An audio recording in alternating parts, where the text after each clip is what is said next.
السلام علیکم۔ G B true news S D کے ساتھ میں ہوں زہرا بطول۔ ناظرین، خبر شامل کرتے ہیں۔ گانچے یوم شہداء اور یوم دفاع کی مناسبت سے شاندار تقریب کا انعقاد۔ Amin Shaheed memorial academic network and development foundation کے زیر انتظام شمع ایجوکیشن سسٹم کھرکو میں یوم شہداء اور یوم دفاع کی مناسبت سے پروقار تقریب منعقد کی گئی۔ تقریب میں شمع ایجوکیشن سسٹم کھرکو کے طلبہ و طالبات نے تقریر، ملی نغموں، نعت خوانی، منقبت گوئی اور کوئز مقابلوں میں بھرپور شرکت کی۔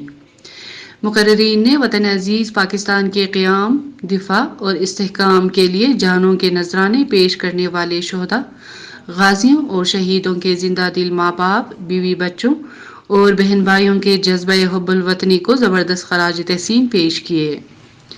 اس موقع پر نونہالوں نے ملی نغمہ اور دیگر نظموں کو ٹیبلوں کے ساتھ خوبصورت انداز میں پیش کرکے حاضرین و ناظرین کے دل جیت لیے۔ تقریب میں حصہ لینے والے بچے بچیوں کو شیلڈ اور نمایاں کارکردگی دکھانے والوں کو کیش پرائز سے بھی نوازا گیا۔ تقریب کی صدارت پرنسپل شمع ایجوکیشن سسٹم فدالی، جبکہ مہمان خصوصی امین شہید کے چھوٹے بھائی نمبردار اقبال تھے۔ مہمان خصوصی اور میر محفل نے بچوں کی صلاحیتوں کو خوب سراہا اور وطن عزیز سے محبت کے جذبے کو خراج تحسین پیش کیا۔ اسی کے ساتھ ہی G B true news S D سے خبریں ختم ہوئی۔